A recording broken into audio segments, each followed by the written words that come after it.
This is the story of something that happened during a family reunion, something I'll never forget.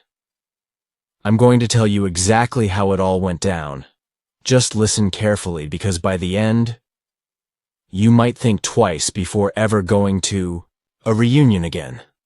So it all started one summer when my extended family decided to have a big reunion at my grandfather's old house.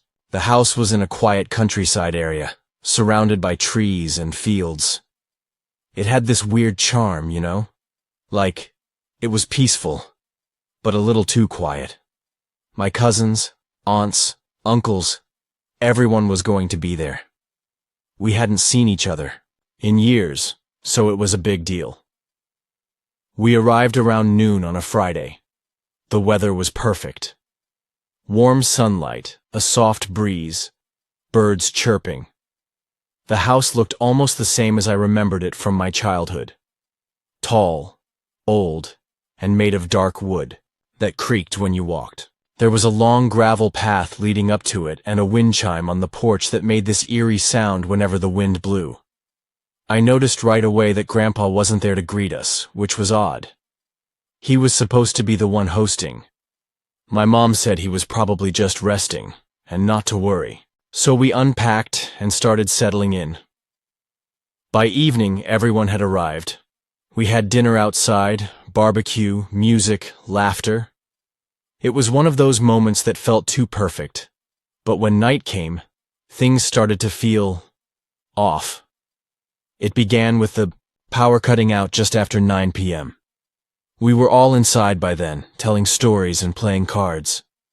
The lights flickered once, then went completely dark. Someone laughed and said it was probably an old fuse. Grandpa's house always had electrical problems. We used flashlights and candles, trying to find the fuse box, but no one really knew where it was. Grandpa was still nowhere to be seen. One of my uncles said he'd check upstairs, while the rest of us stayed in the living room. That's when we heard the first sound, like footsteps on the roof. Slow, heavy steps. Not raccoons, not birds. Real, human footsteps. Everyone went quiet. My cousin whispered, "Is someone up there?" But we were all inside. All of us. Then, suddenly, my uncle who went upstairs screamed. A loud, sharp scream that made my skin crawl. We all rushed up, but he was gone. Just gone. The hallway was empty. No blood, no sign of struggle. Just his flashlight lying on the floor, still on. That's when panic started to set in. My aunt was crying. The kids were scared. We tried calling the police, but none of our phones had signal. Not even a single bar. Like something was blocking it. We decided to stick together in the living room. Nobody wanted to be alone. We locked the doors, closed the windows, and waited for sunrise. But time moved slowly. Every minute felt like an hour. Around midnight, we heard someone calling from outside the front door. It was my uncle's voice. "Hey, it's me. Let me in." We all froze. My dad went to the door and asked, "Where did you go?" The voice replied, "I got lost. Just open the door." But something was wrong. The voice sounded close, but also flat. Like it wasn't coming from a person, more like a recording. Then the voice repeated the exact same words again, same tone. "Hey, it's me. Let me in." We didn't open the door. Instead, my cousin looked through the peephole. He gasped and stepped back. I asked him what he saw, and he just shook his head and whispered, "That's not him. That thing out there. It has his face, but its eyes were all black." No one slept that night. By morning, the door was wide open. None of us remembered unlocking it. We checked the house again. Grandpa's room was locked from the inside. We knocked and knocked, but no one answered. Finally, my dad forced the door open. What we found inside still gives me nightmares. There was a rocking chair by the window, and Grandpa was sitting in it, but he wasn't alive. He looked like he had been dead for days. His skin was pale and sunken, his eyes open but lifeless. Around his neck was a small pendant I'd never seen before, made of black stone, shaped like an eye. Suddenly, the air in the room felt heavy. My cousin tried to step in, but something invisible pushed him back hard. He flew across the hallway like he'd been hit. That's when we knew we had to leave. We didn't care about the bags, the food, the car keys. We just ran. Out the back door, into the trees. We didn't stop running until we reached the road, about 2 miles away. A passing truck finally took us to the nearest town. When the police arrived at the house later, they found it completely empty. No Grandpa, no furniture, nothing. Just an old, abandoned house with dust and spiderwebs, like no one had lived there for years. They said we were probably confused, maybe hallucinating, due to some kind of gas leak, but we all remember the same things, the same sounds, the same voice, the same face at the door. I later did some research and found out that the land Grandpa's house stood on used to be part of a settlement in the 1800s. A group of people who practiced strange rituals, summoning things they didn't understand. The pendant Grandpa wore? It matched drawings in some old books I found online. It was used to invite something in. Something that copies faces and voices. Something that feeds on family blood. We never had another reunion after that. Some family members still don't like to talk about it. Others pretend it never happened. But me, I still see Grandpa in my dreams, rocking in that chair, wearing that pendant, smiling with those dead eyes, and sometimes, late at night, I hear the voice again. Hey, it's me. Let me in. But I never open the door. Never.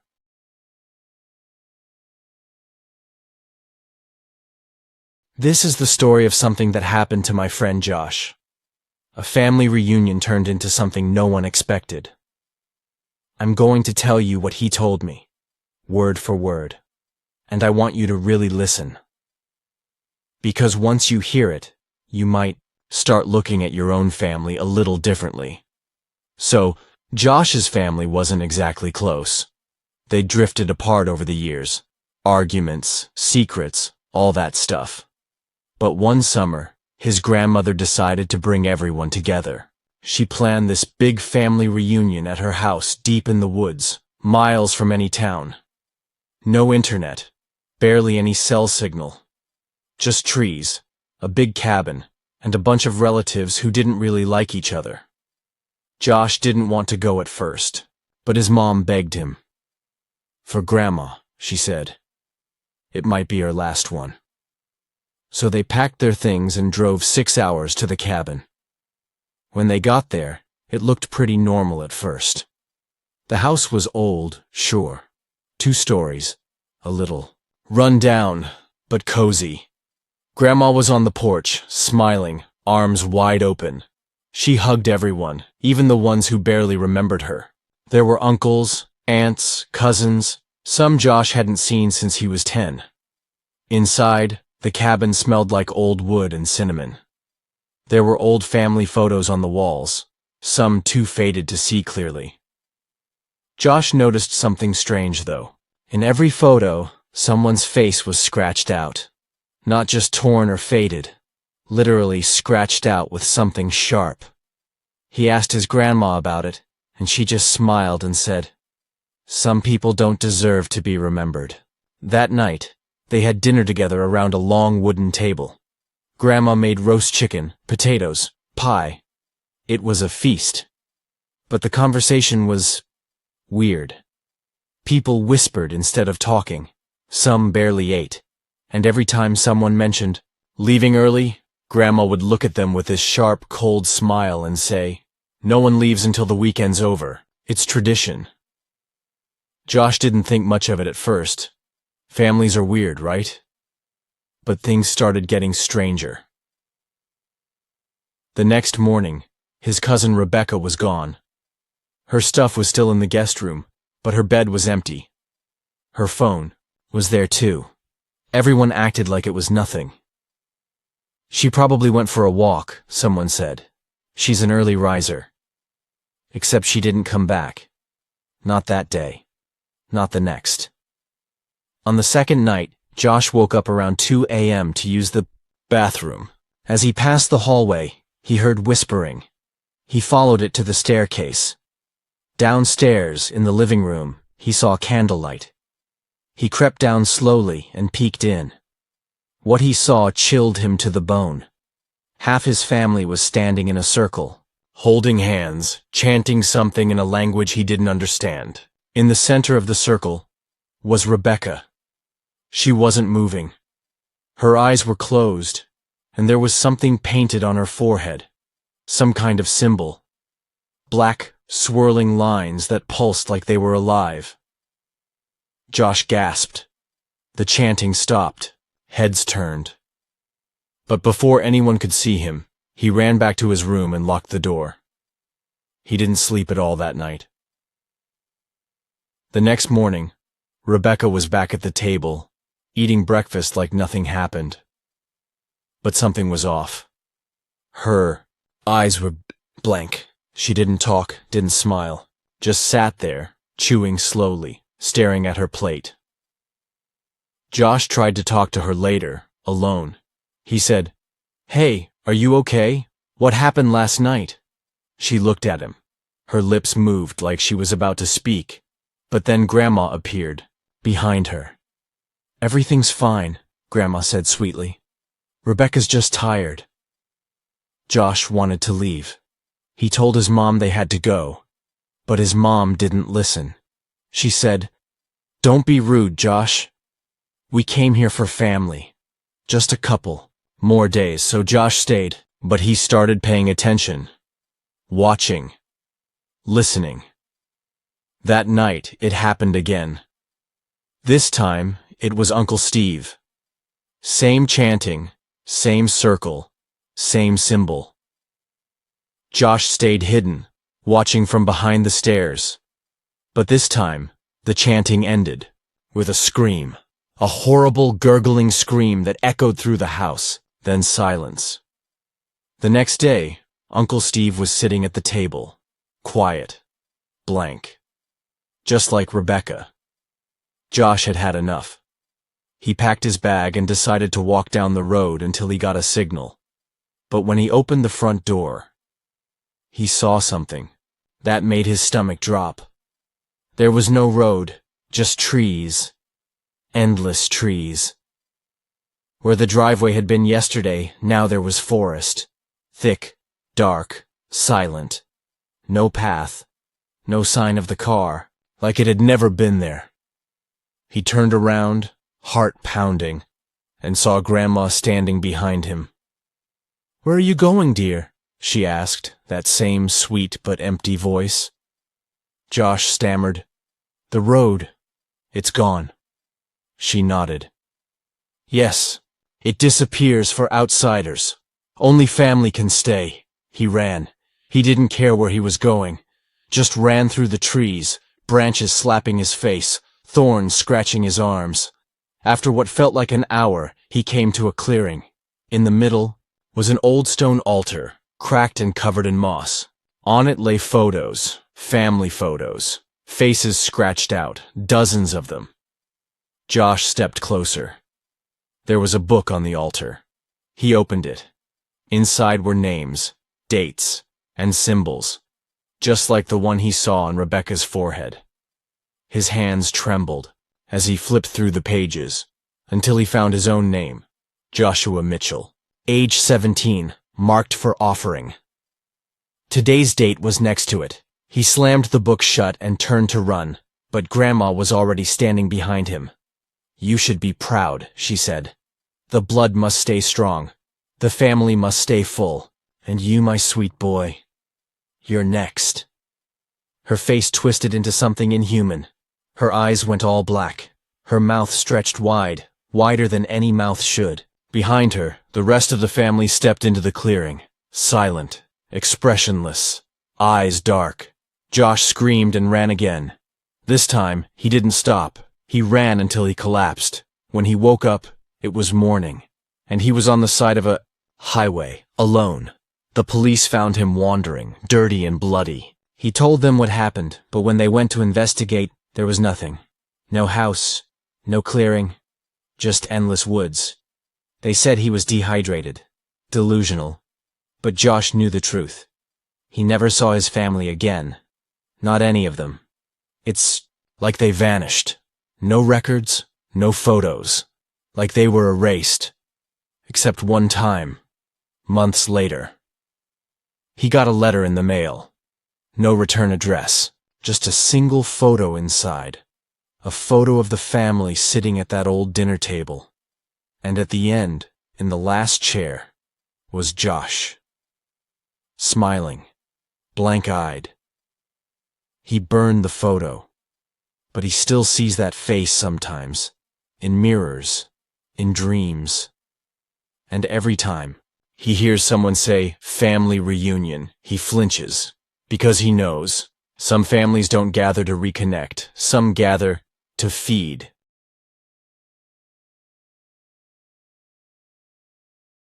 This is the story of a family reunion gone terribly wrong. It's something I heard from my cousin Emma, and I promise you, it will stick with you long after I finish telling it.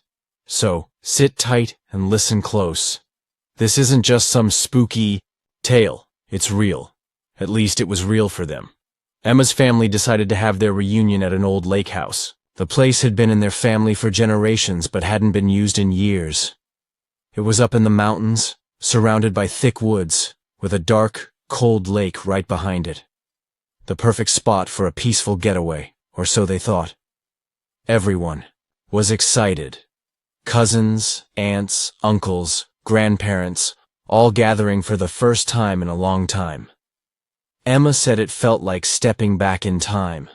The house was big and creaky, with dusty furniture and faded wallpaper, but it had character. The air smelled like pine and something else, something faintly metallic. The first day was great. They laughed, ate too much, told stories, and took a boat out on the lake.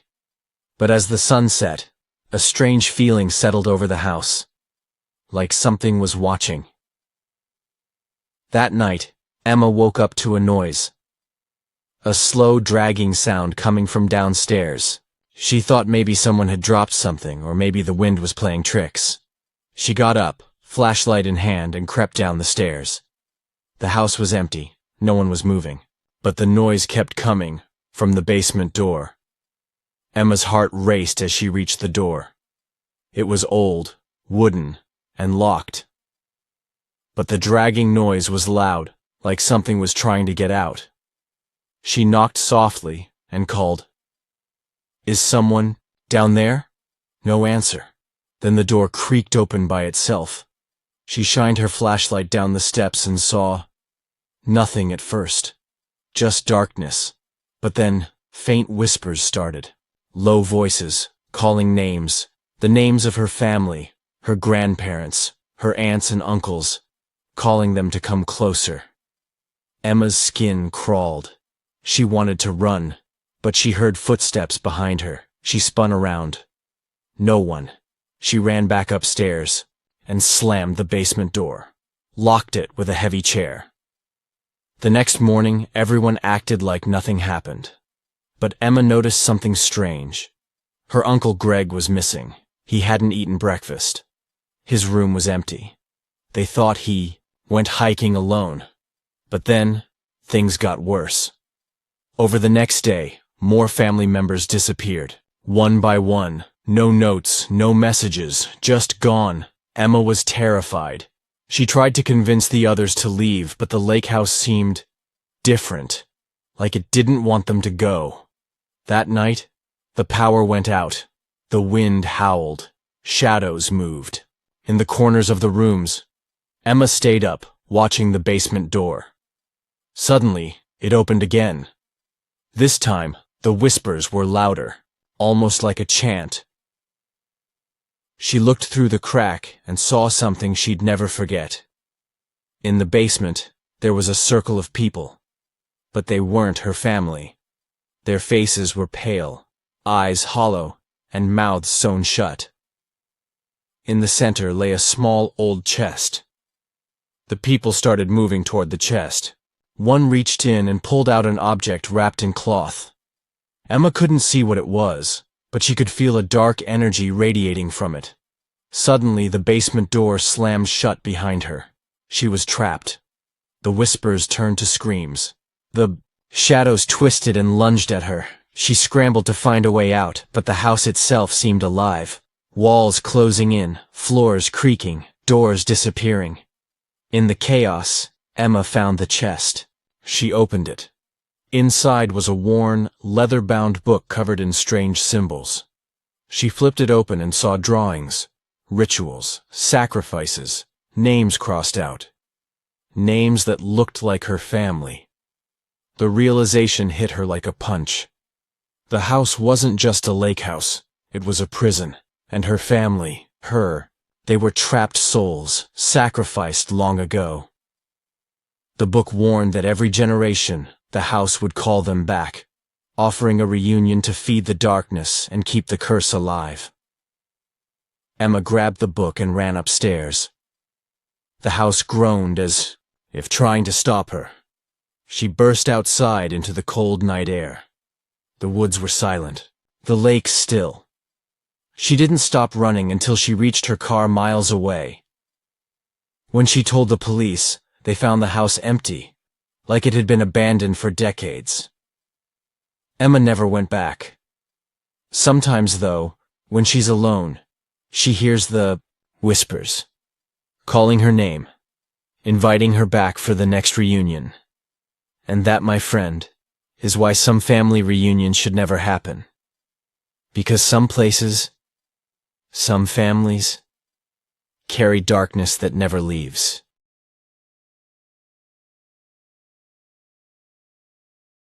This is the story of a family reunion that started like any other, but ended up something none of them could have ever imagined. I'm telling you this because it was told to me by my good friend Sarah, and I promise, it will stick with you long, after I finish. So listen carefully. Sarah's family was big, really big, and every year they'd get together for a reunion. This time they chose to meet at her great-uncle's old farmhouse out in the country. The house had been in the family for generations, but hadn't been used in years. It was one of those places with creaky floorboards, peeling wallpaper, and a heavy wooden door that always seemed to slam shut a little too loudly. When Sarah and her family arrived, the sun was still high. The air smelled like fresh grass and earth, mixed with something faintly musty coming from the old house.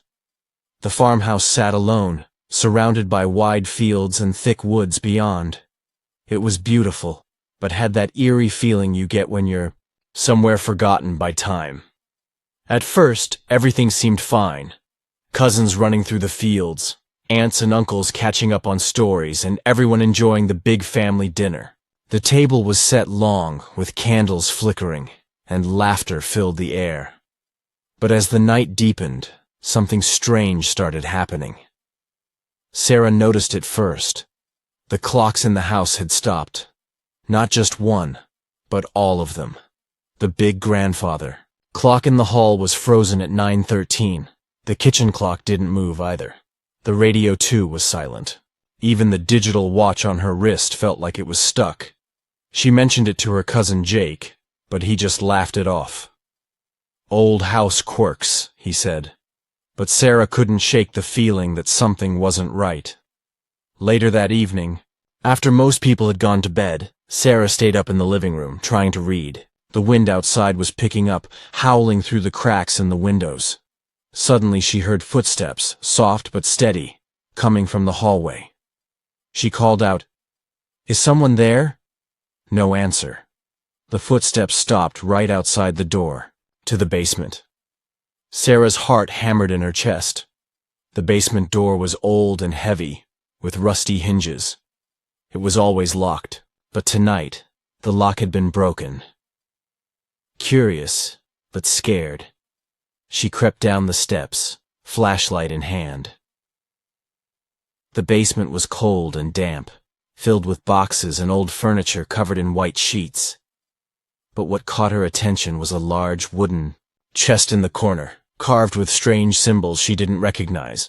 The chest was slightly open, as if someone had just been there. Sarah felt drawn to it, like something was pulling her closer. She opened the chest and found old letters, faded photographs, and a leather-bound diary. She picked up the diary and flipped through it. The handwriting was shaky but neat. It belonged to her great-uncle, the owner of the farmhouse. The diary told a chilling story. Years ago, the family had made a terrible mistake. They had angered something dark that lived in the woods, a presence that demanded a sacrifice every generation. If the sacrifice wasn't made, the curse would spread, trapping the family in the house forever. The last entry ended with a warning. The darkness comes for those who do not honor the pact. Sarah's skin went cold. Suddenly the basement door slammed shut behind her.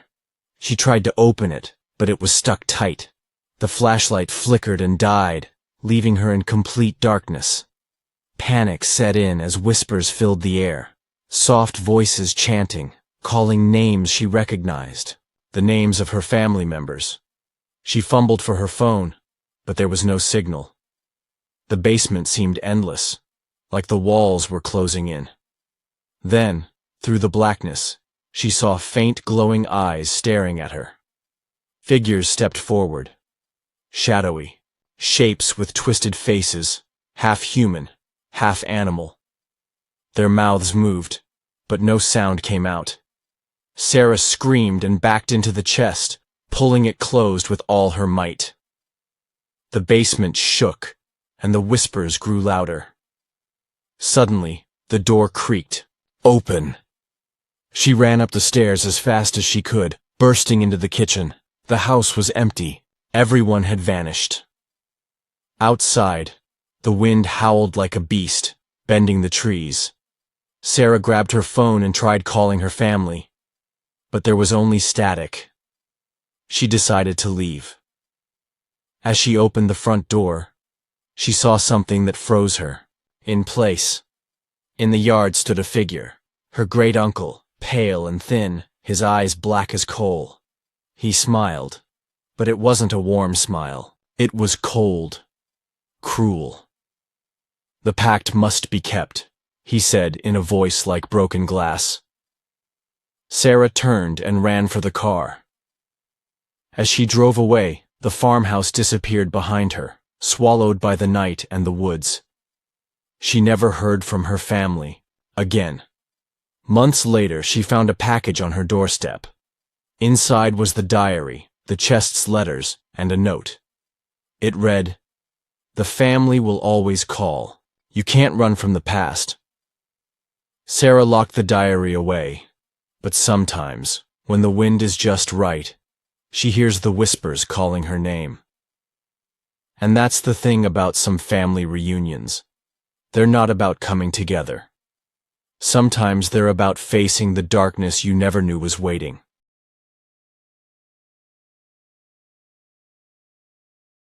This is the story of a family reunion that nobody who was there will ever forget. I'm telling you this because it's one of those stories that starts off normal, even joyful, but then twists into something so strange and scary that it stays with you forever. My friend Mark told me about it, and trust me, it's not just a ghost story. It's real. Or at least real to them. Mark's family was spread all over the country.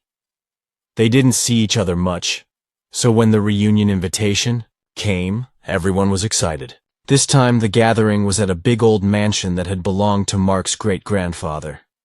The house sat on the edge of a small town, surrounded by thick woods and wide fields. It was beautiful but also had an old, heavy feel to it, like the walls had secrets. When Mark and the family arrived, the house was buzzing with life. Kids ran around the garden, uncles and aunts shared stories in the big living room, and the smell of food cooking filled the air. The reunion felt warm and happy. But as the day went on, Mark noticed something odd. Pictures on the walls seemed to watch him. Not in a normal way, but like the eyes in the photos shifted when he looked away. That night, after dinner, the adults gathered by the fireplace while the kids went to bed. Mark stayed behind to help clean up. As he was washing dishes, in the old kitchen, he heard a soft sound, a quiet tapping coming from the hallway. He paused and listened. The tapping grew louder, more urgent. Curious, he grabbed a flashlight and walked toward the sound. It was coming from the basement door. Mark had never been down there. The basement door was locked, heavy, and covered in scratches like someone had tried to break in before. Tonight, the lock was hanging loose. He took a deep breath and opened the door. The stairs creaked as he went down. The basement was cold and smelled like damp stone and old wood. There were shelves with dusty jars, old tools, and boxes stacked high. But what caught Mark's eye was a small, old music box sitting on a table. It was open, and the little ballerina was turning slowly, but no music played. Suddenly, a whisper echoed through the room. "Mark?" He froze. The voice was soft, distant, but unmistakably calling his name. He spun around, but the basement was empty. Then the music box stopped moving. Mark's heart raced. He turned to leave but saw something on the far wall, a large mirror framed in tarnished silver. In the mirror, the basement looked different. Behind him, in the reflection, were figures, his family members. But their faces were pale and blank, like statues. He looked behind him, but no one was there. He stared back at the mirror, and the images in it changed. The family in the reflection moved slowly toward the music box, their eyes hollow. Mark felt a chill crawl down his spine. Suddenly, the basement door slammed shut, trapping him inside. He pounded on the door, yelling for help, but the house was silent. The whispering grew louder, filling his ears. He turned back to the mirror, watching as the figures reached for the music box. One figure lifted the ballerina and closed the lid. The basement plunged into darkness. Mark fumbled for his flashlight, but it flickered and died. In the dark, the whispering turned into voices, crying, pleading, angry. Suddenly, the door creaked open, and Mark ran upstairs, gasping for air. The house was strangely quiet. He called out for his family but got no answer. He searched the rooms, empty. Then he heard footsteps upstairs. He followed the sound to the attic door. Mark hesitated but pushed it open. Inside was an old trunk. He opened it and found letters and old photographs. One letter caught his eye. It was addressed to the family. It told a story of a curse placed on the house by a bitter ancestor who was jealous of his family's happiness. The curse said that every time the family gathered, the house would trap their spirits inside the mirror, feeding on their fear to keep itself alive. Mark understood then. His family was trapped in that mirror, and the music box was the key.